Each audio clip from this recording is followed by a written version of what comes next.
ओम अज्ञानतिमिरान्धस्य ज्ञानाञ्जनशलाकया चक्षुरुन्मीलितं येन तस्मै श्रीगुरुवे नमः। श्रीचैतन्यमनोभीष्टं स्थापितं येन भूतले स्वयं रूप कदा मह्यं ददाति स्वपदान्तिकम्। वन्देऽहं श्रीगुरु श्रीयुतपदकमलं श्रीगुरु वैष्णवांच च श्रीरूपं साग्रजातं सहगना रघुनाथं वितं तं सजीवम् स्वाधेतम स्वावधूतम परिजम सहितम कृष्ण चैतन्य देवम श्री राधा कृष्ण पादान सहगण ललिता श्री विशाखा वितांत च नम ओम विष्णुपादाय कृष्ण पृष्ठाय भूतले श्रीमते भक्ति वेदांत स्वामिन इति नामिने नमस्ते सारस्वती देवे गौरवाणी प्रचारिणे निर्विशेषा शून्यवादी पाश्चात्य देश तारिणे वांछा कल्पतरुभ्यस्य कृपा सिन्धुभ्य एव च पतितानां पावनेभ्यो वैष्णवेभ्यो नमो नमः। नमो महावदान्याय कृष्ण प्रेम प्रदायते कृष्णाय कृष्ण चैतन्य नामने गौरत्विषे नमः। हे कृष्ण करुणा सिंधु दीन बंधु जगतपते गोपेश गोपिका कांत राधा कांत नमस्तुते। तप्त कांचन गौरांगी राधे बिंदाबनेश्वरी भानुसुते देवी प्रणमामि हरिप्रिये। नीलांचल निवासाय नित्याय परमात्मने बलभद्र सुभद्रायां जगन्नाथाय ते नमः। जय श्री कृष्ण चैतन्य प्रभु नित्यानंद श्री अद्वैत गदाधर श्रीवासादि गौर भक्तवृंद। मुखं करोति वाचालं पंगुलंघे गिरिं यत्कृपातमहं वन्दे श्री गुरुं दीनतारिणम्। परमानंद माधवम श्री चैतन्य ईश्वरम। हरे कृष्ण कृष्ण कृष्ण हरे हरे हरे राम राम राम हरे हरे। श्री श्री मंगलाचरण की जय, शिला प्रभुपाद की जय। हरे कृष्णा। आज के प्रणाम प्रभु जी। आज के इस भगवतम चर्चा में सभी भक्तों का हार्दिक स्वागत है। सभी भक्तों के चरणों में मेरा सादर दंडवत प्रणाम है। राधा माधव राधा गोविंद गुरु आचार्य परम वैष्णव परम भागवतों की असीम कृपा से हम सब भक्त लोग मिल कर करके आपस में श्रीमद् भागवतम के ऊपर चर्चा कर पा रहे हैं। कैंटो 5 के अभी हम 14 अध्याय में है। भावावट्टवी का वर्णन 13 अध्याय हमने समाप्त किए। संक्षेप में दोहराते हैं। प्रथम अध्याय है महाराज त्रिवत्त के चरित्र का वर्णन, जो कि स्वयंभु मनु के ज्येष्ठ बड़े पुत्र हैं। छोटे पुत्र उत्तानपाद है। उनकी वंशावली के बारे में हमने बहुत डिटेल में पढ़ा। ध्रुव महाराज, अंग महाराज, बैन महाराज, पृथु महाराज, प्राचीन वरी, प्रचेता, सबके बारे में हमने बहुत डिटेल में पढ़ा। और उसके बाद में हम लोग 5वें कैंटो में स्टार्ट किए त्रिवत्त से, जो कि पृथु महाराज स्वयंभु महाराज के बड़े पुत्र हैं। उनके चरित्र के बारे में, दिव्य चरित्र है। नारद जी से उन्हें दिव्य ज्ञान प्राप्त हुआ। लेकिन ये बहुत इंपॉर्टेंट है, जब ब्रह्मा जी आते कहते हैं कि तुम्हें गृहस्थ जीवन ज्वाइन करना है, तो ये कि देखिए, तो जब कहते हैं गृहस्थ जीवन ज्वाइन करना है, दिव्य गृहस्थ जीवन, क्योंकि उन्होंने कृष्ण को आदेश का पालन किया। ब्रह्मा जी कहते हैं ये मेरा आदेश नहीं है, ये कृष्ण का आदेश है। जब भी कोई कहता है कि ये मेरा आदेश है, वो पाखंडी है। कहना है ये भगवान का आदेश है। जितने भी आचार्य गुरु कहते हैं वो प्रतिनिधि के रूप में, भगवान के प्रतिनिधि के रूप में हमें भगवान के बारे में बताते हैं। वही शुद्ध भक्त होता है, वही वास्तविक भक्त का कर्तव्य होता है। तो कहते हैं कि हे प्रियव्रत, ये भगवान का आदेश है, तुम्हें गृहस्थ जीवन अपनाना चाहिए। क्यों अपनाना चाहिए? क्योंकि इस भौतिक जगत को एक परम गुरु, एक परम वैष्णव, एक परम भगवान के प्रतिनिधि की आवश्यकता है। तुम भगवान के भक्त हो, तुरंत एक्सेप्ट करते हैं, गृहस्थ आश्रम में आते हैं। अपनी पत्नी, प्रथम पत्नी से 10 संतान उत्पन्न होती है। उसमें सबसे बड़े पुत्र होते हैं अग्निधि, और दूसरी पत्नी से 3 पुत्र उत्तम तामस रैवत, जो कि आगे जाके मनु बनते हैं। दूसरे अध्याय में प्रवेश करते हैं। शीर्षक महाराज अग्निधि का चरित्र, जो कि हमने पढ़ा पहले अध्याय में कि 10 पुत्रों में प्रथम पत्नी से जो 10 पुत्रों में सबसे बड़े पुत्र अग्निधि है, उनको भगवान प्रियव्रत महाराज जब पूरा संन्यास ले लेते हैं, पुनः भक्ति में लग जाते हैं, वो अग्निधि को राज सिंहासन पर बैठा थे, कहा कि जम्बू द्वीप का हमने पढ़ा था, 7 द्वीपों के बारे में हम आगे पढ़ेंगे, 7 समुद्रों के बारे में हम अलग से पढ़ेंगे। और जम्बू द्वीप का शासन उन्होंने दिया अग्निधि को। उन्होंने भी अपने पिता के उपदेशों का पालन करते हुए ब्रह्मा जी की जो ब्रह्मा जी द्वारा भेजी गई अप्सरा है पुरुचिति से ब्याह किया। 9 पुत्र उत्पन्न होते, सबसे बड़े पुत्र होते हैं नाभि, और इन 9 पुत्रों का विवाह मेरु की 9 पुत्र से होता है। तीसरे अध्याय में प्रवेश करते हैं। राजा नाभि की पत्नी मेरी देव के घर से ऋषभ देव का जन्म। हरि बोल। इसके अंदर में जो इच्छा व्यक्त करते हैं नाभि, हमेशा याद रखेंगे, क्या करेंगे, उसकी अपनी भौतिक इच्छा नहीं है, उसकी दिव्य इच्छा है। अगर भौतिक इच्छा होती, भौतिक इच्छा से अगर वो यज्ञ करते तो भगवान प्रकट नहीं होते, क्योंकि जब भी वो भौतिक इच्छा में भी भगवत इच्छा होती है, भगवान की भक्ति होती है। नारद मुनि, अब आप बोलेंगे प्रभु ध्रुव महाराज को भी तो किया था, ध्रुव महाराज ने भी भौतिक इच्छा से किया था, लेकिन किसके आदेश से किया था? नारद मुनि के आदेश से किया था। हम बिगड़ी में आते हैं, शुद्ध वैष्णव से अगर उसके आदेश से कार्य करते हैं तो बाहरी दृष्टि से लगता है कि भगवान इसे भौतिक धन प्रदान करेंगे, नहीं, वो तो शुरू में, लेकिन भगवान भौतिक, जब भी भगवान के भक्त कुछ भी देते हैं, बाहरी दृष्टि से लगता है उसको भौतिक ऐसा दे रहे हैं, लेकिन अल्टीमेटली उनके एकमात्र दर्शन से, कृपा से भौतिक इच्छाएं खत्म हो जाती है। सबसे इंपॉर्टेंट बात है, ध्रुव महाराज की तुरंत भौतिक इच्छा खत्म हो गई और इस वर्ड तक, इस हद तक जाके बोलते हैं, मैं तो कांच के टुकड़े के लिए ये करूंगा, ये तो कांच के टुकड़े के समान है। तो इस चीज को हमेशा से, तो समरी में यही कह सकते हैं, शुद्ध भक्तों का संग कीजिए, हम उनका संग करेंगे, बाकी से उनके ऊपर छोड़ देते हैं, उनको क्या करना है। जैसे एक बच्चा पूर्ण रूप से अपने माँ के प्रति समर्पित होता है, माँ जैसे रखती है, जब करती है, उसको पूरा माँ पर विश्वास रहता है।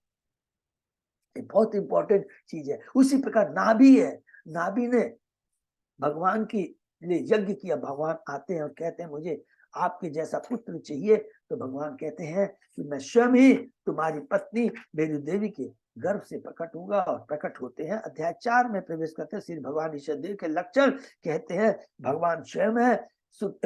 नाभि अपने पुत्र ऋषभ के सद्गुणों से, दिव्य गुणों से प्रभावित होकर उन्हें सम्राट बनाते हैं। खुद बद्रिकाश्रम अपनी पत्नी को लेकर चले जाते हैं। उसके बाद में हमने पढ़ा, ऋषभ भगवान ने जयंती से विवाह किया, 100 पुत्र हुए, उसमें सबसे पुत्र भरत महाराज हैं, और बाकी जो 99 के बारे में हमने बार बार डिटेल में प्रकट किया, उसमें से विशेष करके 81 जो है वो वैदिक ज्ञान प्राप्त करके योग्य ब्राह्मण बनते हैं, 9 योगेंद्र बनते हैं, और 9 उसके बारे में डिटेल में यहाँ नहीं लिखा है, लेकिन वो भी दिव्य गुणों से है, और वो क्षत्रिय के धर्म का पालन करेंगे, हमको आगे पढ़ेंगे। और उसके बाद में हमने पढ़ा कि किस प्रकार भगवान ऋषभ एक बार ब्रह्मवर्त देश में जाते हैं, वहां पर कैसे अपने पुत्रों को दिव्य ज्ञान प्रदान करते हैं। अध्याय 5 में जाते हैं, भगवान ईश्वर द्वारा अपने पुत्रों को आदेश, आदेश क्या है, जो भी भगवान का आदेश, भगवान के प्रतिनिधि का आदेश एक ही होता है। क्या होता है? पहली चीज तो हमारे में अवेयरनेस, जागृत करना चेतना को, क्या मनुष्य योनि बड़ी दुर्लभ है, ये बहुत इंपॉर्टेंट ज्ञान है ये। और इसी मनुष्य योनि के अंदर में हम अपनी जो गलत हमारी जो चेतना उसको शुद्ध कर सकते हैं, भगवान के भक्तों की, भगवान के भक्तों, शुद्ध भक्तों का संग करके के, भगवान की भक्ति कर करके। इसलिए कहते हैं मनुष्य बहुत दुर्लभ है, और ये आत्म साक्षात्कार के लिए है, और तुम्हें महात्माओं की सेवा करके, भगवान महात्माओं का असंग कर करके अपने जीवन को शुद्ध बनाना है। पूरा एकदम यही कहते हैं जब तक मुझ वासुदेव के प्रति प्रीति नहीं होती, तब तक उसे इस भव बंधन से छुटकारा नहीं मिल सकता है। और फिर कहते हैं भक्ति के बारे में, भक्ति को शब्द बनाए रखना चाहिए, चाहे कहीं भी हम रहें। हम सोच लेते हैं कि हमें सब ज्ञान हो गया है और हमें सब चीज आचरण के बारे में मालूम पड़ गया है, अब मुझे भक्ति की दरकार नहीं है, भक्तों की संग दरकार नहीं है। ये सबसे बड़ी मूर्खता है। अब हम देखेंगे कि हमने पृथु महाराज के लिए भी पढ़ा। पृथु महाराज को जब भगवान ने दर्शन दिया तो उन्होंने क्या मांगा? मुझे 10 लाख कान दीजिए जिसे आपके शुद्ध भक्तों के मुखार मुंह से आपके नाम गुण लीलाओं का समझ कीर्तन मैं सुन सकूं।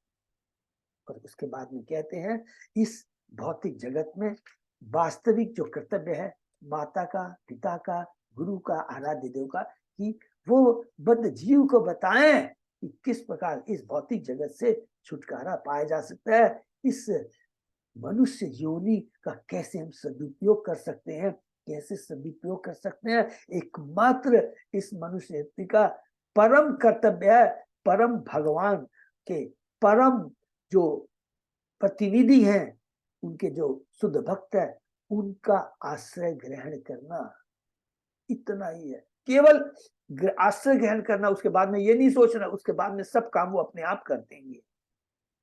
बहुत सुंदर। उसके बाद में कह करके हम वो सब कुछ त्याग देते हैं। ऋषभ भगवान अवधूत का आचरण करते हैं और भरत महाराज को राज सिंहासन पर बैठा देते हैं। हम लोगों ने पढ़ा 6वें अध्याय में अवधूत का बहुत सुंदर यहाँ पर हमने वर्णन पढ़ा, किस प्रकार वो एक पागल गूंगे बहरे जैसा आचरण करते हैं। 6ठे अध्याय में प्रवेश करते हैं। भगवान ऋषिदेव का चरित्र यहाँ पर परीक्षित महाराज का बहुत अच्छा प्रश्न है। वो कहते हैं कि जो भगवान का भक्त है ऋषभ भगवान थे, वो सारी योग शक्तियों से पूर्ण थे, तो उन्होंने उपेक्षा क्यों की?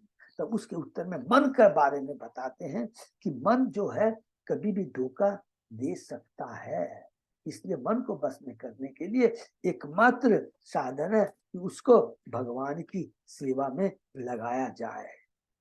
कहते हैं कि भगवान की सेवा नहीं लगाएंगे तो क्या है, मन कभी भी धोखा दे जाएगा।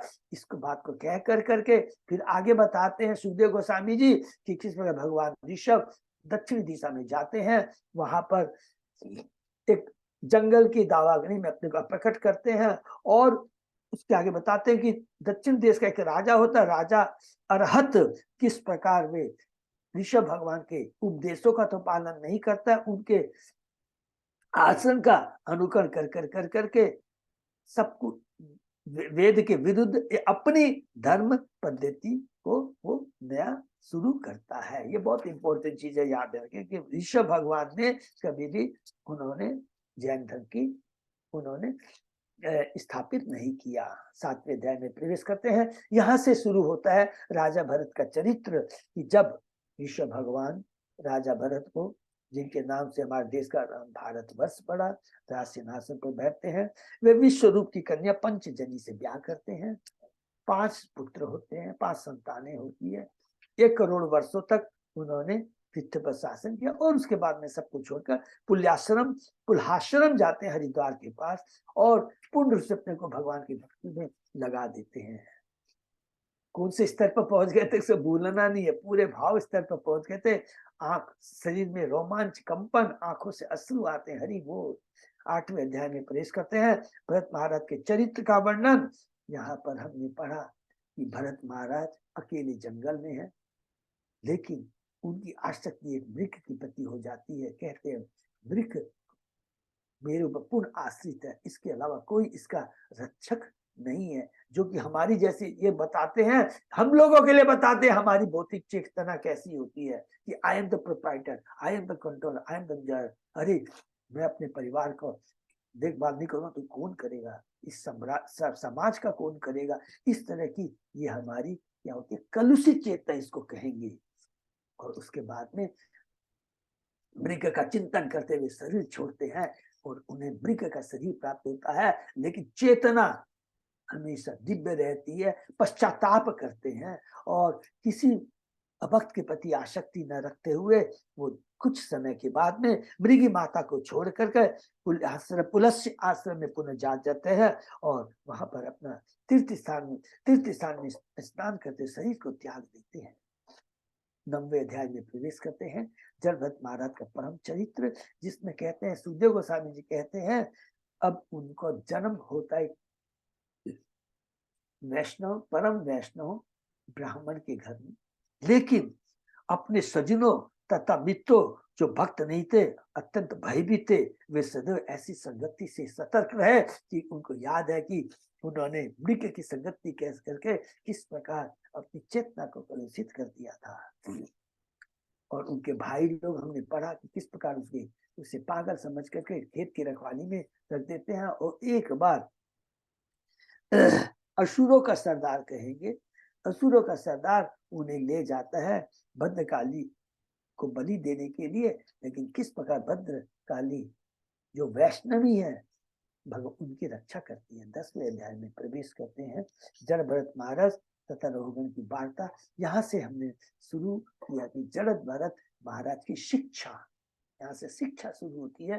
जड़ भरत महाराज की रघुगण के माध्यम से शिक्षा किसको, हम लोगों को दिया है। वो भी भक्त हैं भगवान के, याद रखिए कि किस प्रकार रघुगण राजा जड़ भरत को अपनी पालकी के लिए नियुक्त करता है। लेकिन चूंकि वो कौन सी समदर्शी है, उत्तम भक्त की श्रेणी में है, हर जीवों को भगवान का अंश समझ करके वो उन पर दया करता है। चींटियों को बचाने के चक्कर में कि उनका पांव चींटी पर ना पड़ जाए, वो ठीक से पालकी नहीं संभाल सकते हैं और तुरंत रघुगण क्रोधित हो जाता है और किस प्रकार उसके प्रति कठोर शब्द यूज करता है।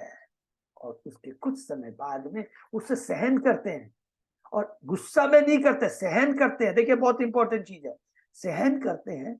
और उसके बाद में राजा को ज्ञान प्रदान करते हैं कि तुम जो कुछ भी बातें कह रहे हो, हे राजा, ये शरीर से प्रति संबंधित है कि बूढ़ा हो जाना, कमजोर अच्छा हो जाना, थक जाना। शरीर नहीं थकता है, सॉरी, आत्मा नहीं थकती है, आत्मा बूढ़ा नहीं होती है, आत्मा में कोई परिवर्तन नहीं आता है। ये सारी बातें शरीर से संबंधी है। तुरंत राजा रघुगण अपनी पालकी से उतरता है और कितनी सुंदर बात कहता, हर बार रिपीट करेंगे कि मैं इंद्र के वज्र से, शिव के त्रिशूल से, यमराज के दंड से नहीं डरता, डरता हूं तो एकमात्र वैष्णव के चरणों में अपराध हो जाए उससे डरता हूं। हरि को 11वें अध्याय में प्रवेश करते हैं। अब और आगे जड़ भरत, शीर्षक तो है जड़ भरत द्वारा राजा रघुगण को शिक्षा, और आगे शिक्षा देते हैं। सबसे स्टार्टिंग होता है, इसमें बहुत पावरफुल बात कहते हैं। हम सोचते हैं कि हमें बहुत भौतिक ज्ञान हो गया, हम सोचते हैं कि हम अपने समाज, देश, परिवार का बहुत अच्छे से पालन कर रहे हैं। लेकिन भगवान और भगवान के भक्तों के बारे में, आत्मा के बारे में अगर पूरा ज्ञान नहीं है तो वास्तव में हम लोग मूर्ख हैं, अविद्या में ग्रस्त हैं, हम अनुभवी नहीं है। ये बात कहते हैं जड़ भरत स्टार्टिंग में कि तुम कहते हो कि मैं अनुभवी हूं, लेकिन तुम तो मूर्खों जैसी बातें कर रहे हो। तुम ये राजा दास की बातें कर रहे हो। ये सारी भौतिक सुख जो है इसका अंत होता है। क्षीणे पुण्य मत मत मर्त्य लोकम विशंति। इतना सुंदर बात कहते हैं। और उसके बाद में उनको एक ही बात कहते हैं कि तुम्हारा जो मन है, मन को हमेशा भगवान की सेवा में लगाना चाहिए। जब मन भगवान की भक्ति में लग जाता है तो स्वतः ही सारी इंद्रियां भगवान की सेवा में लग जाती है। हरि बोल। कहते हैं इस मन को गुरु के चरणारविंद तथा भगवान की सेवा रूपी अस्त्र से जीतने का प्रयत्न करो। मन को कैसे जीत सकते हैं? केवल इसको भगवान की भक्ति में लगाकर। अगर भगवान की भक्ति में मन लग जाता है तो स्वतः ही सारी इंद्रियां भगवान की सेवा में लग जाएगी। वही भौतिक मन, वही भौतिक इंद्रिया अब दिव्य हो जाएगी। ये बहुत सुंदर ज्ञान देते हैं। और फिर 12वें अध्याय में प्रवेश करते हैं। कंटिन्यू उनका ज्ञान रहता है। शीर्षक है महाराज रघुगण तथा जड़ भरत की वार्ता। और इस समय हमने पढ़ा था किसके बारे में बताते हैं? ईश्वर तत्व के बारे में बहुत सुंदर बात कहते हैं। ये हमारे को पूरा याद रखना है। कहते हैं इस संपूर्ण भौतिक जगत की प्रत्येक वस्तु भगवान की शक्ति का रूपांतर है। किसके रूपांतर है? इसमें ऐड करते हैं भगवान की बहिरंगा शक्ति का। जब हम समझ लेंगे कि कृष्ण ही सभी कारणों के कारण है तो तभी हमारा ज्ञान पूर्ण होगा। पहला चीज ये कहते हैं। और जब हमारा ज्ञान पूर्ण हो जाता है, भगवान के संबंध में ज्ञानकारी हो जाती है, और उससे बड़ी दिव्य बात कहते हैं, और कुछ जानने की आवश्यकता नहीं रह जाती है। और इस ज्ञान को प्राप्त करने के लिए कहते हैं महापुरुषों के चरण कमलों की धूली से हमें स्नान करना चाहिए। शुद्ध भक्ति की संगति से ही पूर्ण ज्ञान की प्राप्ति होती है। और उस पूर्ण दिव्य ज्ञान की शक्ति से हम अज्ञानता की जो है, अज्ञानता है, उस पूर्ण ज्ञान की तलवार से हम अपनी अविद्या, अज्ञानता को नष्ट कर सकते हैं। और जब हमारी अज्ञानता नष्ट हो जाएगी, हमारी भगवान के प्रति, भगवान के भक्तों के प्रति, भगवान के नाम गुण लीलाओं श्रवण के प्रति हमारा दिव्य आनंद मान आकर्षण बढ़ जाएगा। और एक बार हम भगवान और भगवान के भक्तों से जुड़ जाएंगे, हमारा जीवन धन्य हो जाएगा, भगवान के धाम चले जाएंगे। अब इस बात को और आगे समझाने के लिए, जैसे हमने पुरंजन की कथा सुनाई थी, नारद जी ने सुनाई थी प्राचीन वरिष्ठ को, यहाँ पर जड़ भरत अब सुनाते हैं राजा रघुगण को एक भावटी जंगल के बारे में बताते हैं। और शीर्षक अध्याय 13 में हम लोग प्रवेश करते हैं। बहुत सुंदर बात कहते हैं जैसे ही संसार रूपी जंगल में प्रवेश करते हैं तो तुरंत हम लुटेरों से घिर जाते हैं। ये लुटेरे हमारे 6 इंद्रियां हैं। फिर परिवार में पत्नी, संतान और मित्र सियार, भेड़िया और सिंह के समान है। इतना नहीं, मच्छरों से निरंतर विक्षुब्ध रहते हैं जो कि ईर्ष्यालु पशु हैं, झिंगुरों से जो कि हमेशा पीछे तैयार रहते हैं पीछे से हमें चक्कू मारने के लिए, और बवंडर की धूल है कि पत्नी के प्रति आकर्षित होकर करके हम सब कुछ भूल जाते हैं। कहते हैं कि हे राजा, जब हम कष्ट में रहते हैं तो क्या होता है, हम किसके चक्कर में पड़ जाते हैं। बहुत सुंदर बात कहते हैं, सारस रूपी योगियों, सारस, गीध और धूर्त स्वामी, 3 वर्ड यूज किया है। सारसो गीध होते हैं और धूर्त स्वामियों जो कि योगियों, झूठे अवतार और वंचकों के चक्कर में हम लोग पड़ जाते हैं। और इन योगियों के चक्कर में पढ़ करके हम अपना जीवन नष्ट कर देते हैं। ये बहुत, अभी भी हम 14 अध्याय में पढ़े, बहुत इंपॉर्टेंट चीज है। जब भी कष्ट में हम रहते हैं और अगर भक्तों का संग पड़ गया तो ये भी भौतिक जीवन खत्म और आगे का जीवन भी खत्म, क्योंकि हमें गलत संगति में लगा देगा, गलत। तो इस प्रकार का वो ज्ञान प्रदान करके अंत में कहते हैं, हे राजा, तुम ये राजपथ का जो भाव है कि मैं राजा हूं, इस चेतना को त्याग दो। समस्त जीवों के प्रति तुम सिंहद बनो और अपने ज्ञान की इस तलवार से माया की आसक्ति को काट डालो।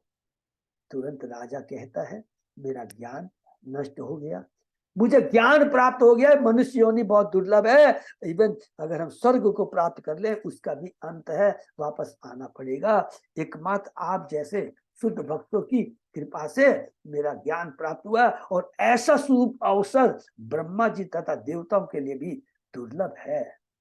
और अंत में उनसे क्षमा मांगते हैं, भगवान उनसे जड़ा उनसे क्षमा कर देते हैं। और उसके बाद में ये अध्याय समाप्त होता है। लेकिन अंत में फिर परीक्षित महाराज कहते हैं इनको, हे सुखदेव गोस्वामी, ये जो आपने रूपक व्याख्यान दिया मुझे समझ में नहीं आया, फिर से सो रहा। अब इसी रूपक आख्यान को या दिव्य ज्ञान को 14वें अध्याय में अब सुखदेव गोस्वामी जी परीक्षित महाराज को रिपीट कर रहे हैं। इसको हम लोग कह सकते हैं। कहते हैं, इस भौतिक जगत में जीव 3 गुणों के प्रभाव में आकर करके सकाम कर्म में युक्त हो जाता है, और इस सकाम कर्मों को करते हुए उसके फल बनते हैं, और उस फल को वो बार बार मनुष्य योनि प्राप्त करके या कोई भी योनि प्राप्त करके भोगना पड़ता है। स्वर्ग से लेकर पाताल से लेकर स्वर्ग 14 भुवन में से घूमना पड़ता है। उसके बाद में कहते हैं वही लुटोरे के बारे में, जो कि हमारी इंद्रिय है। हम 5 इंद्रिय, विषय एवं मन, किसके प्रति आकर्षित होते हैं, सब स्पर्श रूप रस गंध के प्रति आसक्ति हो इस भौतिक जगत में। फिर कहते हैं स्त्री पुत्र जैसे कुंडवी, भेड़िया तथा शिगालों की भांति उसके जागरूक रहते उसकी संपत्तियों को बलपूर्वक लूट लेते हैं। गृहस्थ जीवन एक कर्म क्षेत्र है। जब तक भोगने की कामना पूरी नहीं हो जाती, बस नहीं हो जाती, तब तक वह पुनः पुनः उदय होती रहती है और इस भौतिक जगत में आना जाना लगा रहता है। यह भौतिक जगत हवाई महल की तरह है, और अविद्या के कारण जब हमारी चेतना इसमें लिप्त हो जाती है, वह भौतिक जगत उसे क्या लगने लगता है, बहुत सुंदर बात लगता है। जैसे 3 गुणों के भाव के लिप्त हो जाती है तो ये भौतिक जगत ही उसे शाश्वत दिखने लगता है। इस प्रकार इंद्रिय विषयों के पीछे इस प्रकार दौड़ता है, जैसे मरुस्थल में मृग तृष्णा के पीछे हरिण दौड़ता है। हरि को कभी कभी वह सुंदर स्त्री के प्रति आकृष्ट होकर अवैध संग करता है। और अवैध संग के बारे में प्रभुपाद जी ने बहुत कठोर बातें कही है। वे अगले जन्म में भी उनका क्या हादा होगा, अवैध संग होगा, गर्भपात होगा, और अगले जन्म में वे स्वयं माता के गर्भ में प्रविष्ट होकर गर्भ को गर्भपात होगा, माने उनका वध कर दिया जाएगा। उसके बाद कहते हैं इस प्रकार भौतिक आसक्ति के कारण उसकी विस्मृति नष्ट हो जाती है, वह बार बार भौतिक सुख के प्रति वैसे ही दौड़ता है जैसे अभी हमने पढ़ा था मरुस्थल में मृग तृष्णा के पीछे। प्रभुपाद जी यहाँ पर एक बहुत इंपॉर्टेंट बात कहते हैं, जो भौतिकता में आसक्त है, जो भौतिक चीज के प्रति आसक्त है, माने कैसे भक्ति भी कर रहा है, लेकिन क्योंकि भौतिक चीज के प्रति आसक्ति पूरी खत्म नहीं है, तो भगवान दया पूर्वक उसकी संपत्ति को छीन लेते हैं। कभी कभी बद्धजीव अपने सत्व तथा राज कर्मचारियों को प्रताड़ित होता है। किस प्रकार इनकी तुलना उल्को झिंगुरों से की गई है। फिर कहते हैं, बहुत इंपॉर्टेंट बात है, इसको थोड़ा पढ़ेंगे। पूर्व जन्म में हमने बहुत पवित्र कार्य किए हैं, हमें बहुत धन की प्राप्ति हुई है, लेकिन अगर इस धन का दुरुपयोग होता है तो दुरुपयोग होने से क्या होगा, इस भौतिक जगत में भी आपको दंड भोगना पड़ेगा और अगला जन्म भी हमारा बड़ा ही कष्टदायक होगा। फिर उसके बाद में कहते हैं, अगर इस भौतिक जगत में हमारे कष्ट लिखे हुए हैं, अगर कष्ट लिखे हैं, अगर हम भगवान से जुड़ते हैं तो भगवान का भक्त क्या कहेगा कि प्रारब्ध के अनुसार हमें कष्ट मिले हैं, ये तो भगवान की कृपा, कष्ट की तो बात छोड़ दो, मुझे भक्तों का संग मिला है और मैं भगवान की भक्ति कर करके और भगवान की कृपा प्राप्त कर करके भौतिक जगत से छुटकारा पा लूंगा, तो हमारा कष्ट वैसे ही खत्म हो जाएंगे। न रहेगा बांस न बजेगी बांसुरी। जब भगवान के धाम रहेंगे तो जितने भी हमारे प्रारब्ध वो नष्ट हो जाते हैं।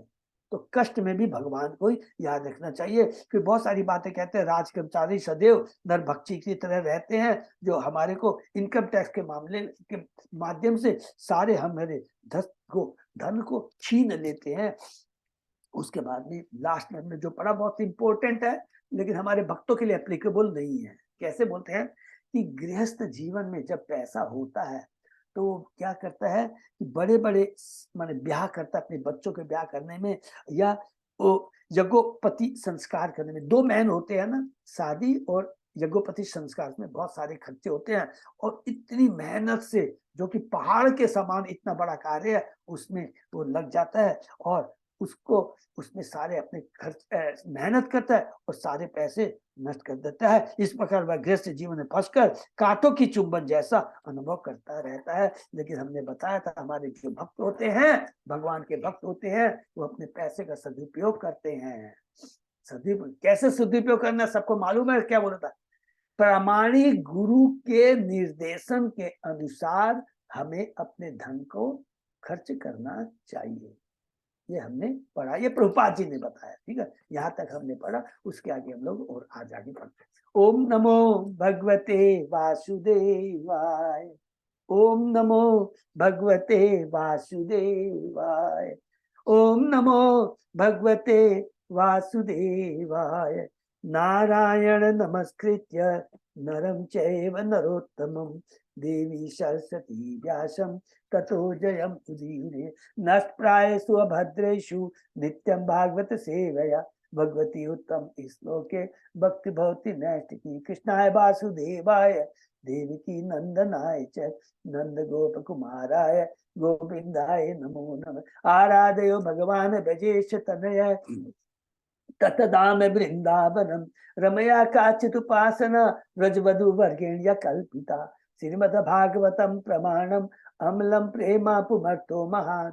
श्री चैतन्य महाप्रभो मतम इदम तत् आदरो न पर। हरे कृष्ण कृष्ण कृष्ण हरे हरे, हरे राम राम राम हरे हरे। कैंटो 5 चैप्टर 14 शीर्षक भवाटवी का वर्णन। श्लोक 19 से प्रभु।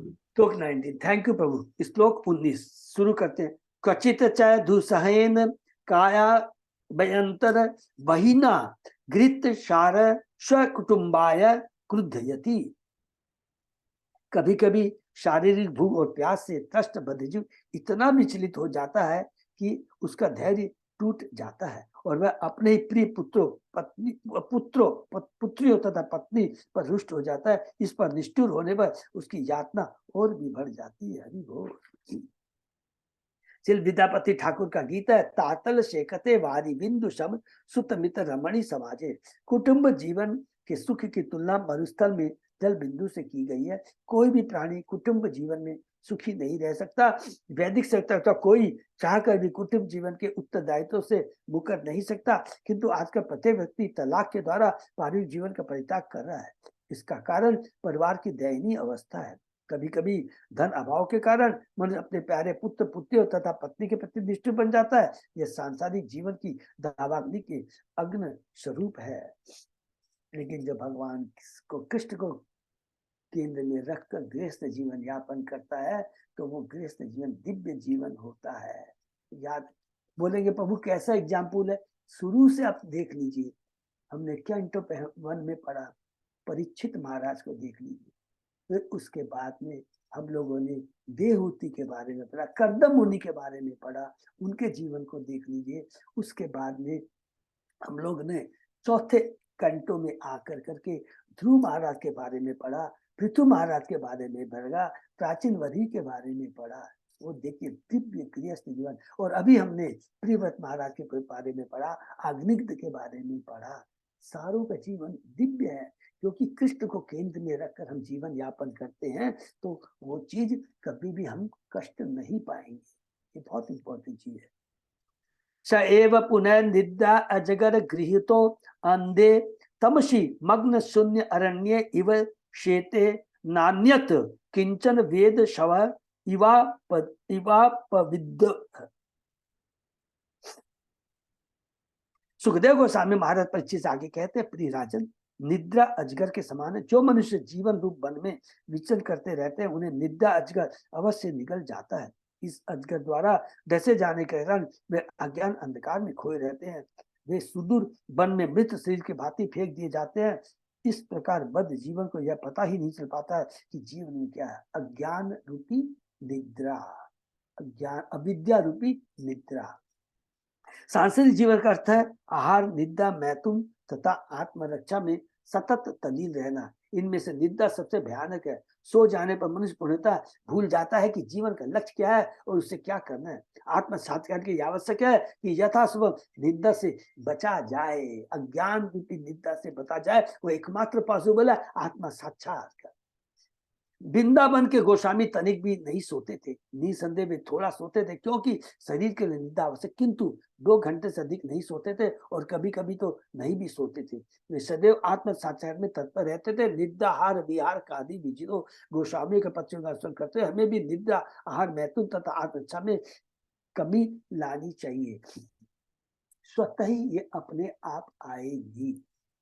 जैसे हम भक्ति में जुड़ेंगे, जितना भक्ति में जाएंगे, इनमें स्वतः ही हमारे में ये कमियां अपने आप आती चली जाएगी। एक जगह प्रभुपाद जी ने ये भी कहा कि मिनिमम हमको कम से कम मैक्सिमम 6 घंटा तो सोना ही चाहिए। मैक्सिमम लिखा उन्होंने 6 घंटा, तो उससे ज्यादा नहीं सोना चाहिए। लेकिन जैसे जैसे यहाँ पर सठ गोस्वामी के बारे में बताया तो स्वतः ही स्वयं प्रभुपाद जी 3 घंटा सोते थे।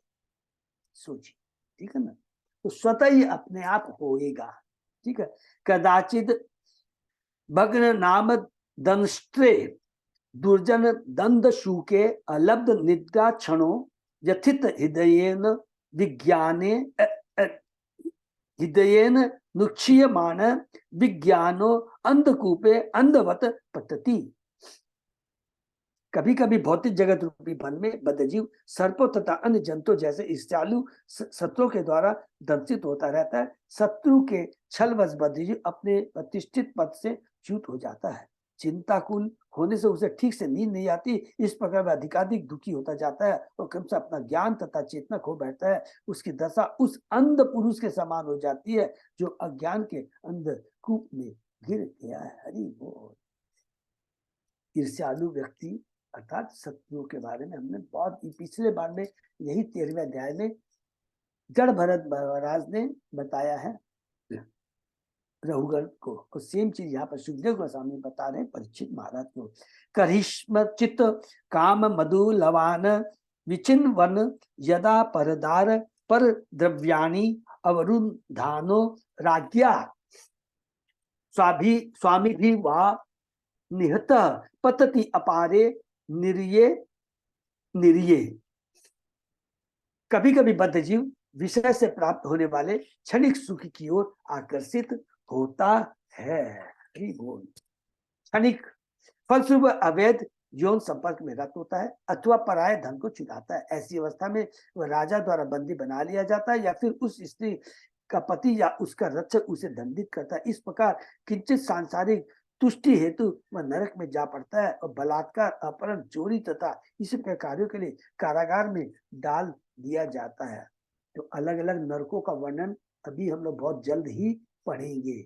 जैसे जैसे कुकर्म होते हैं उसके अनुसार कितने नरक होते हैं, शायद 26 प्रकार के नरकों का हम लोग आगे वर्णन करेंगे और सुनेंगे।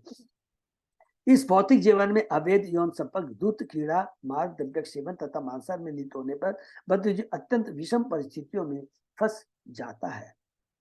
मांसाहार तथा माद द्रव्य सेवन से इंद्रियां अधिकाधिक उत्तेजित होती रहती है। इसको अंडरलाइन कर लेंगे तो बहुत अच्छा है। मांसाहार तथा मादक द्रव्य सेवन करने से इंद्रियां अत्यधिक उत्तेजित होती रहती है, क्योंकि ये तामसी भोजन है। इंद्रियां उत्तेजित होती है और तामसी विचार आते हैं, इसको नोट कर लेंगे। जैसे इसीलिए प्रभुपाद जी ने इवन प्याज और लहसुन को मना किया गया है। कई बार तर्क करते हैं ना, प्रभु ये तो वेजिटेरियन है। अरे भाई, इसके बारे में जो प्रभुपाद जी ने आचरण, इसको समझना है। प्याज लहसुन खाने से तामसी भोजन होता है, मन में तामसी विचार आते हैं, इसलिए इसको कहा गया है। कामिनी को धन चाहिए और धन प्राप्त करने के लिए मांगना, उधार लेना या फिर चोरी करना पड़ता है। हरि बोल। सचमुच उसे जघन्य कर्म करने पड़ते हैं जिससे उसे इस जन्म में तथा अगले जन्म में कष्ट भोगना पड़ता है। फलतः जो आत्म साक्षात के इच्छुक है उन्हें चाहिए कि वे अवैध यौन संपर्क का परित्याग कर दे। अनेक भक्तजन अवैध यौन संपर्क से पतित अनेक भक्तजन प्लीज देख लीजिए, अनेक भक्तजन अवैध यौन संपर्क से पतित हो जाते हैं। प्रभुपाद जी कुछ नहीं छिपाते हैं, कुछ नहीं छिपाते हैं। माया कितनी प्रबल है। संभव है कि चोरी करने लगे और अत्यंत सम्मानित संन्यास आश्रम में भ्रष्ट हो जाएं। फिर जीविकोपार्जन के लिए उन्हें तुच्छ सेवाएं करनी पड़ती है और वे भिक्षुक बन जाते हैं। इससे शास्त्रों का कहता है, यन मैथुनादि गृहमेदि सुखम ही तुच्छम, कि सांसारिकता यौनाचार पर आश्रित है, चाहे वह वैध हो या अवैध। यौनाचार गृहस्थों के लिए भी संकटों से पूर्ण है, चाहे यौनाचार का प्रमाण पत्र हो अथवा नहीं। इसमें अनेक कष्ट होते हैं, बहुत दुख भाग है। यौनाचार में लिप्त होने पर न जाने कितनी विपदाएं उत्पन्न होती है। भौतिक जीवन में उसे दुख ही दुख मिलता है। जिस प्रकार कृपण पुरुष अपनी संपत्ति का समुचित उपभोग नहीं कर पाता, उसे भौतिकवादी पुरुष मनुष्य रूप का दुरुपयोग करता है। उसे आत्मोन्नति के लिए उपयोग न करके वह इंद्रिय तृप्ति के लिए शरीर का उपयोग करता है, इसलिए वह कृपण कहलाता है। भगवत गीता में भी हमने पढ़ा है कि कृपण वो है जो इतनी सुंदर दिव्य दुर्लभ मनुष्य योनि का दुरुपयोग करता है। हर एक एक तत्व को हमको समझ। गृहस्थ योनि, गृहस्थ जीवन का मतलब क्या है? गृहस्थ जीवन में भी कृष्णमय संतान को जन्म देना, ये भी दिव्य कार्य है, क्योंकि ये हम भगवान के आदेश के अनुसार हमें इस संसार को कृष्णमय संतान देना है, जिससे कि वो भगवान के नाम का प्रचार बद्ध जीवों में कर सके। अर्थात कृष्ण की तुष्टि के लिए, कृष्ण के आदेश के लिए हम लोग गृहस्थ जीवन करना है, न कि अपनी इंद्रिय तृप्ति के लिए। अदरवाइज अपनी इंद्रिय तृप्ति के लिए हम भोग करते हैं तो वो कड़े शब्दों में कह देंगे, बहुत और कड़े शब्दों में चले जाएंगे, वो भी अवैध कहलाएगा। बहुत इंपॉर्टेंट चीज। अतच तस्मात् भयता अपि ही कर्मास्मिन् आत्मन संसार वप नमुदार हंति। इसलिए पंडित तथा अध्यात्मवादीगण कर्म के भौतिक मार्ग प्रवृत्ति की निंदा करते हैं, क्योंकि इस जन्म में तथा अगले जन्म में सांसारिक दुखों का आदि स्रोत तथा उसको प्रवृत्त करने की आधार भूमि वही है। क्योंकि प्रवृत्ति मार्ग और निवृत्ति मार्ग है। निवृत्ति मार्ग मीन्स भौतिक जगत से छुटकारा पाने का रास्ता, प्रवृत्ति मार्ग में इस भौतिक जगत में रहने का रास्ता है। और इसलिए कभी कभी यहाँ पर थोड़ा सा बोल सकते हैं, अपने लोग आपस में चर्चा कर सकते हैं, जो धर्म अर्थ काम मोक्ष है उसका अल्टीमेट जो लक्ष्य उसको भूलना नहीं है। धर्म ठीक है, हमें भौतिक जगत में गृहस्थ जीवन वर्णाश्रम सबका पालन करना है, सब कुछ ठीक है, अर्थ चाहिए ठीक है, लेकिन अल्टीमेटली उद्देश्य जानना चाहिए ये किसके लिए, अपनी तृप्ति के लिए नहीं, भगवान की तृप्ति के लिए होना चाहिए, नहीं तो ये बंधन का कारण हो जाएगा। जीवन का मूल्य न समझने का कर्मी जन, देखिए इसलिए कहते हैं जीवन का मूल्य न समझने के कारण कर्मी जन ऐसी परिस्थितियां उत्पन्न कर लेते हैं जिनके कारण उन्हें इस जन्म में तथा अगले जन्म में दुख भोगना पड़ता है। माने सकाम कर्मी जन, जिनके कारण उन्हें इस जन्म में तथा अगले जन्म में दुख भोगना पड़ता है। दुर्भाग्यवश कर्मी जन विषय वासना में दृढ़ता से लिप्त रहते हैं और वे इस जन्म में या अगले जन्म में भौतिक जीवन की दीन दशा का अनुमान नहीं लगा सकते। इसलिए वेदों का उपदेश है कि मनुष्य को चाहिए कि आत्म चेतना को जागृत करे और अपने संपूर्ण कर्मों को श्री भगवान का अनुग्रह प्राप्त करने में लगाए। अर्थात हमें कर्म योगी बनना। योग कर्म माने हमारे कर्म जो भगवान से हमको जोड़ सके, हमें सकाम कर्मी नहीं बनना। कर्म योग, ज्ञान योग, ध्यान योग, वास्तव में देखिए ध्यान नहीं तो ज्ञानी नहीं बनना है, ध्यानी नहीं बनना है, हमें योगी बनना है, अर्थात भगवान से जोड़ना है। ध्यानी भगवान से जोड़ना है। अगर योग का मतलब अगर ज्ञान भगवान को प्राप्त करने के लिए नहीं है, ध्यान भगवान से अगर नहीं जुड़ता, नाम से नहीं जुड़ता है, तो वो भले ही ब्रह्म ज्योति में चला जाएगा, लेकिन भगवान की भक्ति नहीं, भगवान के वैकुंठ लोक को नहीं जा पाएगा। इसलिए प्रबोधानंद सरस्वती ने इसको कहा कि ब्रह्म ज्योति में विलीन होना वो क्या क्या है, उन्होंने नरक के समान है, स्वर्ग में जाना माया जाल के समान है। यत करोसी यत स्नासी यज हुओसी ददासी यत यत पश्यसी कुंते तत्कुरुष मदर्पण हरि बोल। इसलिए कुंतु तू जो कुछ भी कर्म करता है, जो कुछ भी हवन करता है, जो कुछ भी दान देता है, जो भी तपस्या करता है, वह सब मेरे अर्पण कर। अर्थात सब कुछ क्या है, तपस्या का मतलब क्या हुआ, ऐसे नहीं कि हमने बहुत बड़ी शरीर को बहुत कष्ट दिया। कोई लोग कहते हैं ठंडे जल में देखो वो पूरा 365 दिन तक खड़ा है, गर्मी के अंदर में झुलसती गर्मी में खड़ा है, ये तपस्या नहीं है, ये शरीर की तपस्या नहीं है। कृष्ण के लिए तपस्या करना है, सुबह उठना है, स्नान करना है, मंगलाचरण मंगल आरती करनी है, तुलसी आरती करनी है, नरसिंह आरती करनी है, ये इसको कहते हैं तपस्या की। सुबह उठ करके भगवान के लिए कष्ट लेना, शरीर को कष्ट देना, ये वास्तव तपस्या है। अपने कर्मों के फलों का सदुपयोग विषय भोगने के लिए न करके श्री भगवान के मिशन के लिए होना चाहिए। हरि बोल। श्री भगवान ने जीवन उपदेश के संबंध की सारी बातें भगवत गीता में कही है और अंत में अपने आश्रम में बुलाते हैं, सर्वधर्मान परित्यज्य मामेकम्। लोग सामान्यतः इसे पसंद नहीं करते, किंतु जो अनेक जन्मों तक आध्यात्मिक जीवन अनुशीलन करता है वह अंततः श्री भगवान के शरणागति में समर्पित हो जाता है। भवनाना जन्मानंते ज्ञान मानम प्रपद्यति मुक्त ततो यदि बंधात देवदत्त उपाच्छिन्नति तस्मात् अपि विष्णु मित्र इति अनवस्थिति।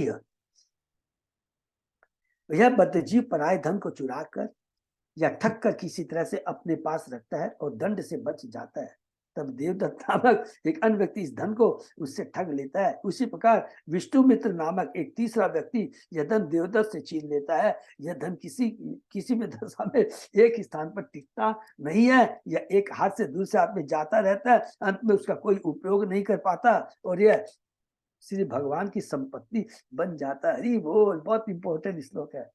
धन तो सौभाग्य की देवती लक्ष्मी से आता है और लक्ष्मी जी स्वयं किसके पास रहती है, अल्टीमेटली नारायण की संपत्ति है। नारायण को छोड़कर लक्ष्मी कहीं भी स्थिर नहीं रहती, इसलिए उनका एक नाम चंचला है। जब तक वे अपने पति नारायण के संग नहीं होती वे शांति पूर्वक नहीं रह पाती। हरि बोल।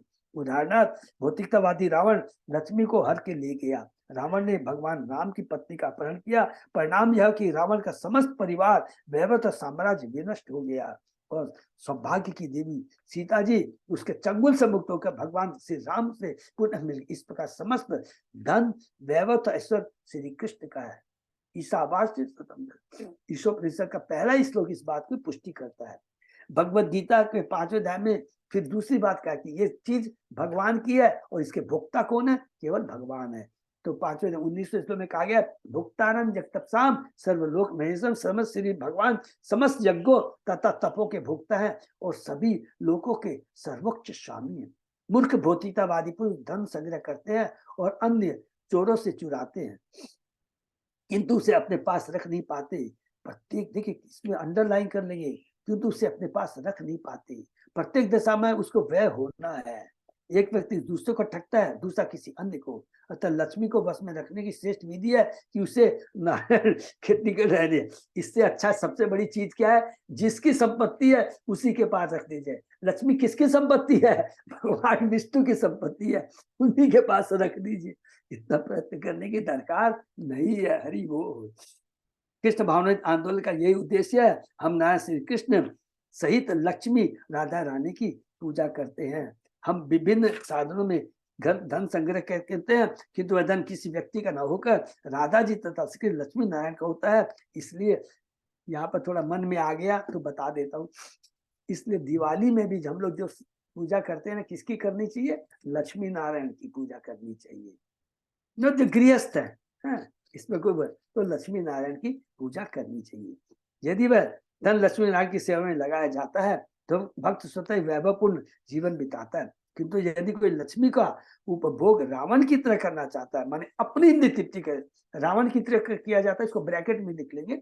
अगर अपनी इंद्रिय तृप्ति के लिए धन का उपयोग किया जाता है तो हम लोग क्या है, तो आध्यात्मिक नियम के द्वारा वह पराजित होगा और जो कुछ उसके अधिकार में है वह छीन लिया जाएगा। अंत में मृत्यु सब कुछ अपने साथ ले जाएगी और मृत्यु ही श्री कृष्ण की प्रतिनिधि रूप है। बहुत ये पावरफुल स्टेटमेंट प्रभुपाद जी ने दिया है। जिसकी जो संपत्ति है उसके लिए यूज किए और हमारे लिए भगवान ने ईशोपनिषद में लिखा है, उसके लिए हमने पहले से चींटी से ले ब्रह्मा तक के लिए मैंने व्यवस्था कर दी है।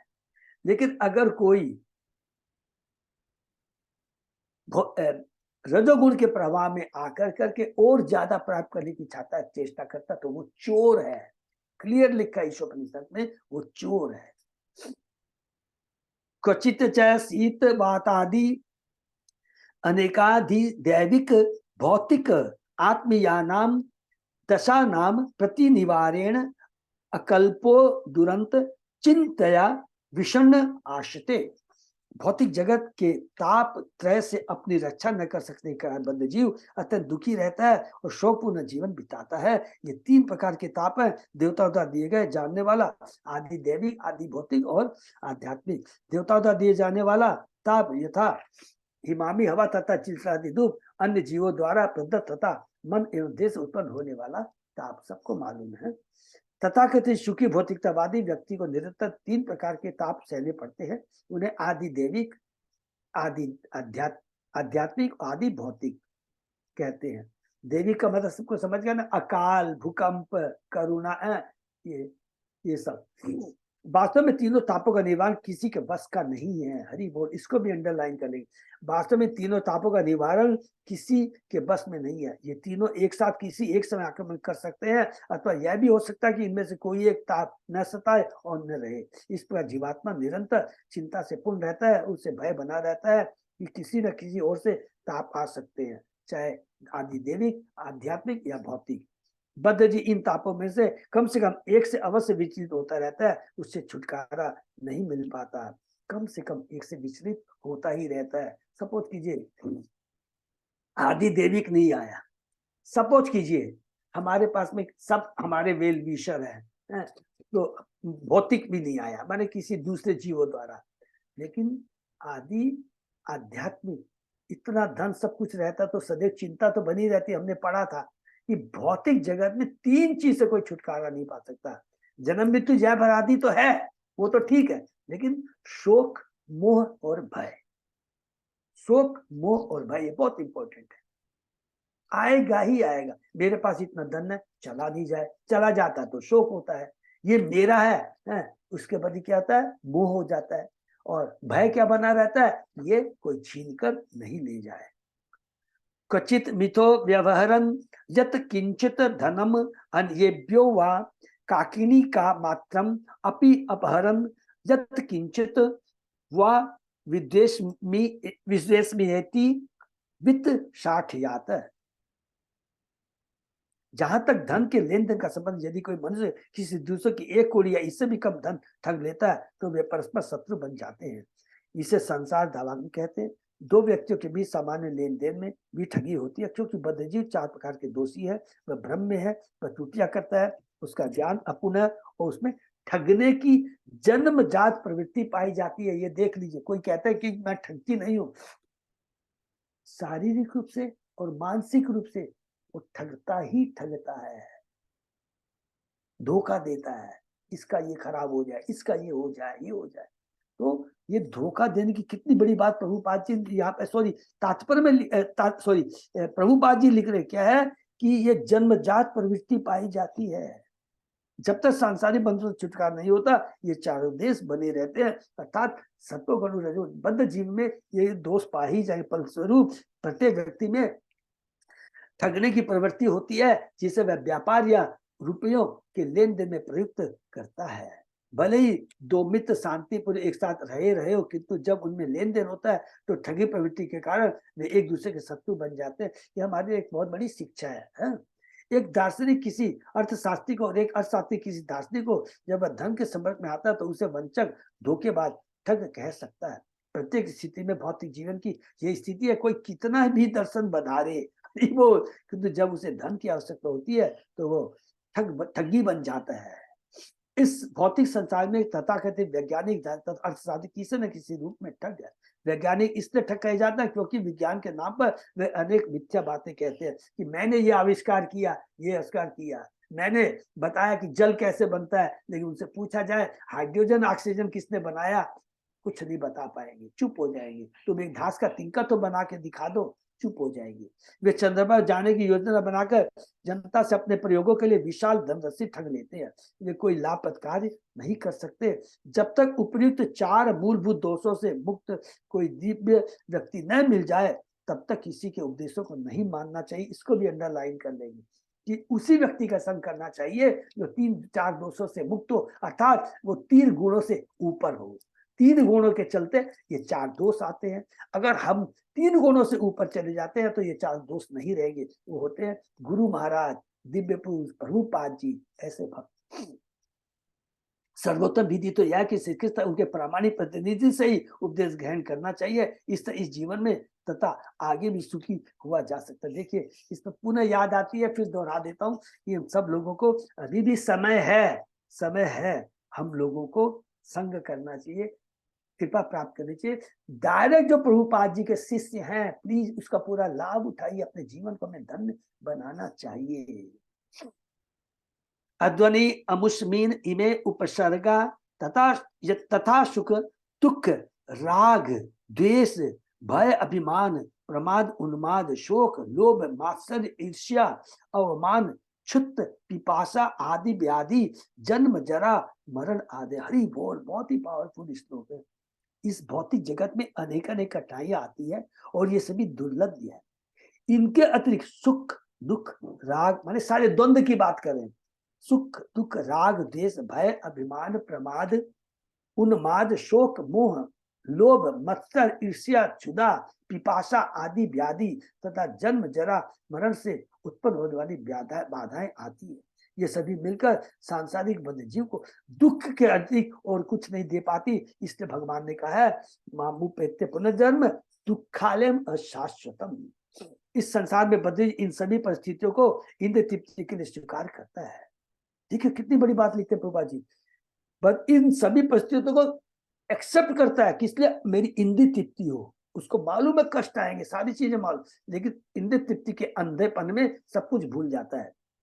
यद्यपि व्यक्ति अपने को महान वैज्ञानिक अर्थशास्त्री दार्शनिक राजनीतिक तथा समाजशास्त्री घोषित करते हैं, किंतु वास्तव में है वे सठ इसलिए भगवत गीता में उन्हें मूढ़ तथा आराधम कहा गया। बहुत इंपॉर्टेंट श्लोक, सबको याद है, 7वें अध्याय का 15वां और 16वां श्लोक।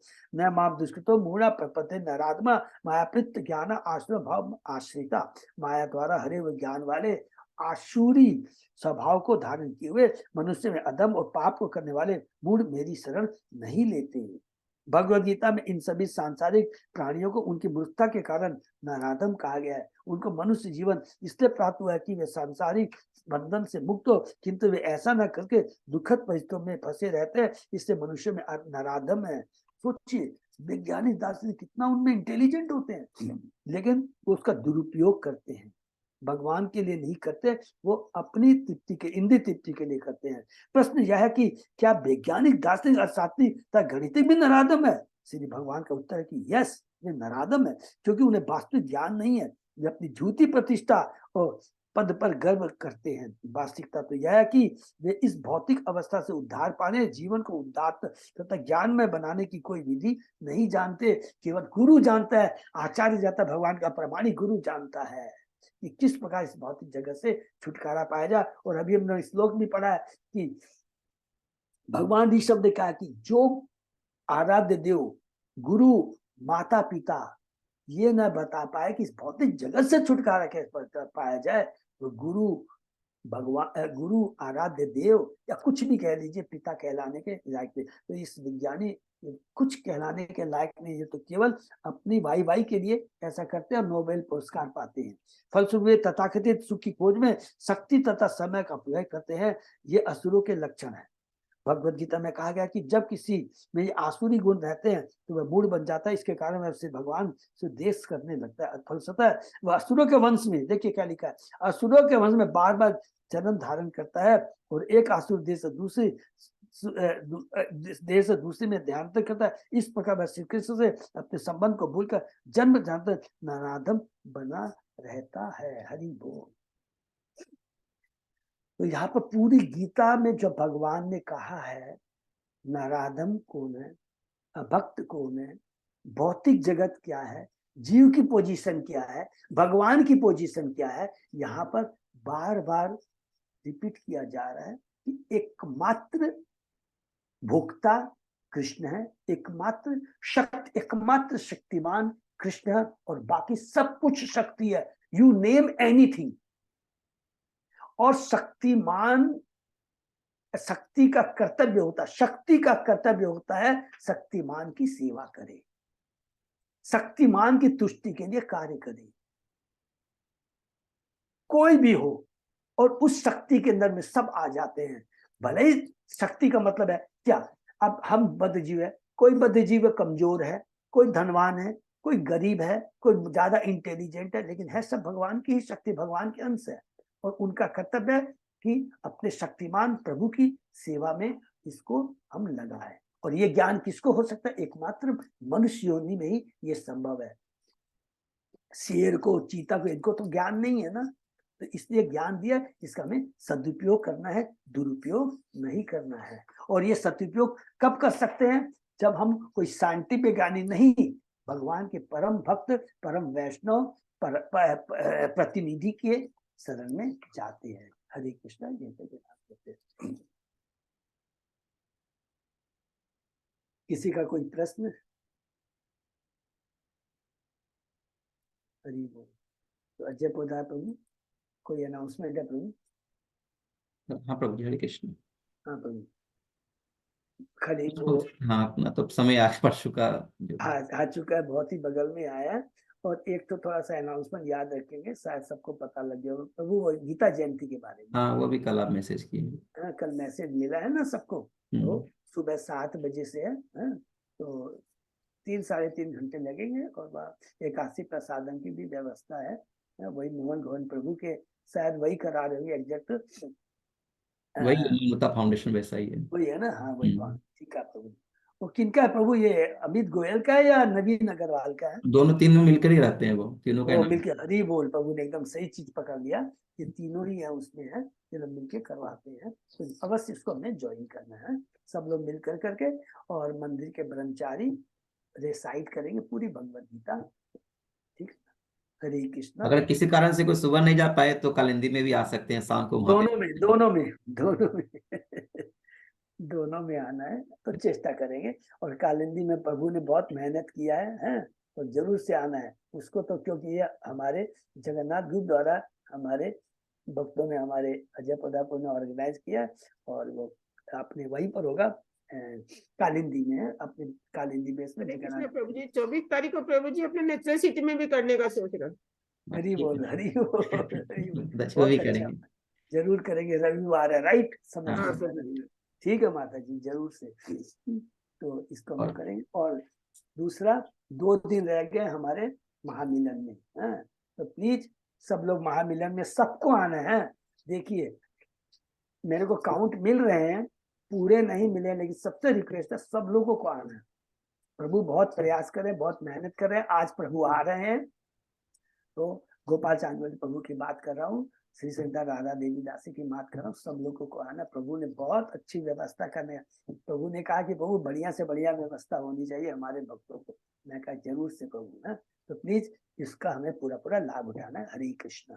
अच्छा, उस दिन देखिए टाइमली एक चीज इंपॉर्टेंट है कि वहां से कीर्तनिया पार्टी भी रहेगी, अच्छा कीर्तन भी होगा, तो टाइमली आ जाइएगा। ऐसा नहीं कि हम लोग प्रभु जी आ रहे हैं तो उससे नहीं, प्लीज सब लोग आएंगे, कीर्तन में भाग लेंगे। हाँ, तो प्रभु जी ने कीर्तन पार्टी का भी अरेंजमेंट किया है, तो प्लीज सब लोग टाइमली, अर्थात शार्प 4 बजे पहुंच जाएंगे सब लोग, ठीक है ना? हरे कृष्णा। हरे कृष्ण प्रभु जी। 23rd को जो गीता पाठ होगा उसका ऑनलाइन भी होगा क्या? हाँ होगा माता जी, 99 पर। वो अजय पोदार को भी बता पाएंगे, वो लाइव मंदिर से टेलीकास्ट तो रहता ही है, अपना सारा प्रोग्राम भी रहेगा माता जी, रहेगा, पक्का रहेगा। तो ठीक है, क्योंकि हम रहेंगे नहीं ना कलकत्ता मुस्लिम सोसाइटी ओ से। अच्छा, वो आप, अच्छा अच्छा, कोई बात नहीं है, तो आपको मिलेगा, 100% मिलेगा माता जी। Thank you. हरे कृष्णा। आप प्रभु जहाँ भी जी। रहेंगे आप ज्वाइन कर सकते हैं। हाँ, प्रभु जी, अपने अभी संडे महामिलन में थोड़ा सा वो बुक स्टॉल, मतलब वो कर सकते हैं क्या, मतलब लगा सकते हैं हरि क्या? बोल, हरि बोल। इससे बढ़िया क्या हो सकता है प्रभु? बहुत ही बढ़िया थोड़ा होगा। सा आप वो मेरे अरेंज को, कर देंगे तो वो क्या, अच्छा गीता जयंती भी आ रही है तो अपने कल से नए तो 1-2 कार्टन कम से कम, कोई अच्छा नए आपने भक्त याद जो दिला आएंगे दिया। आएंगे तो वो सब कर सकते हैं अपने। ठीक है, तो मेरे को क्या करना है, टेबल का अरेंजमेंट करवा देता हूँ। अच्छा आपने याद और दिलाया। थोड़ा सा बुक्स गीता वगैरह मंगवा दीजिएगा खाली, तो हम अच्छा, तो गीता जिम्मेवारी वगैरह, लेंगे। बुक्स क्या, हम्म। बुक्स का गीता। अच्छा, एक बार मैं देख चेष्टा लेते हैं, करता हूँ। जो भी मैं बंगाली मेरे पास है, गीता भी है, श्री कृष्णा भी है, बंगाली है अच्छा जो भी लेकिन माता होगा जी, हम बहुत लगा अच्छा। देंगे, कोई दिक्कत प्रभु जी चैताली है, मैं कुछ हिंदी ले हम लोग आऊँ। के पास भी हो जाएगी प्रभु जी। हाँ, तो सब लोग लेके आ जाएंगे तो बहुत बढ़िया होगा। हाँ तो प्रभु ठीक सबको है, थोड़ा हरि भी हो बोल। जाएगा, नए भक्त आएंगे तो क्या, उससे वो भी हम रहेगा। चेक कर लेंगे, इंग्लिश गीता भी हो सकती है मेरे पास, हम चेक करके वो भी। अच्छा, नहीं तो प्रभु ने कहा तो मैं ट्राई करूंगा, मेरे पास जैसे कल मैं चेष्टा करूंगा कि बुक डिपार्टमेंट से उसको पिकअप कर कोई लें, दिक्कत नहीं, ठीक तो है ना? क्या अपने कार्टन लगा के मतलब बुकिंग ले सकते हैं ना, अपने जो भी देना चाहेंगे बुकिंग ले लेंगे, प्रचार करेंगे ना, क्योंकि गीता जयंती आ रही है ठीक तो है। और माध्यम उसके बाद में प्रभु एक चीज ध्यान रखे, सब लोग दायित्व लेके, सपोज जो अनसोल्ड रह जाएगी ना, अनडिस्ट्रीब्यूटेड बोलेंगे, अनसोल्ड नहीं, अनडिस्ट्रीब्यूटेड रह जाएगी, उसको पुनः ठीक से रख करके हाँ वापस ले जाने का, राइट है ना? राइट। वो थोड़ा क्योंकि प्रभु जी उस दिन बहुत है ना, रिलेटिव्स और फ्रेंड्स भी रहेंगे, नॉन डिवोटीज भी रहेंगे आधे, हरि तो बोल, बुक्स तब तो बहुत अच्छा है सबको। हाँ, very good idea Ajay Pratap प्रभु ने दिया, वेरी गुड। तो बहुत ज्यादा से ज्यादा हम लोगों को इंसिस्ट भी कर सकते हैं वहां पर, हाँ, कि आप लोग बुक्स लेके जाए। हरि बोल, वेरी गुड। तो ये फाइनल, आप एक बुक्स स्टॉल मैं टेबल और लगवा देता हूँ वहाँ, ठीक है ना? ठीक। हरे कृष्णा। और भी किसी को कोई आइडिया तो बता देंगे, हाँ? हरे कृष्णा। हरे कृष्ण भक्तों को बहुत बहुत धन्यवाद। आज का सेशन यहीं विराम करते हैं, फिर मंगलवार सुबह 7 बजे मिलते हरे कृष्ण प्रभु जी, धन्यवाद। हैं। धन्यवाद।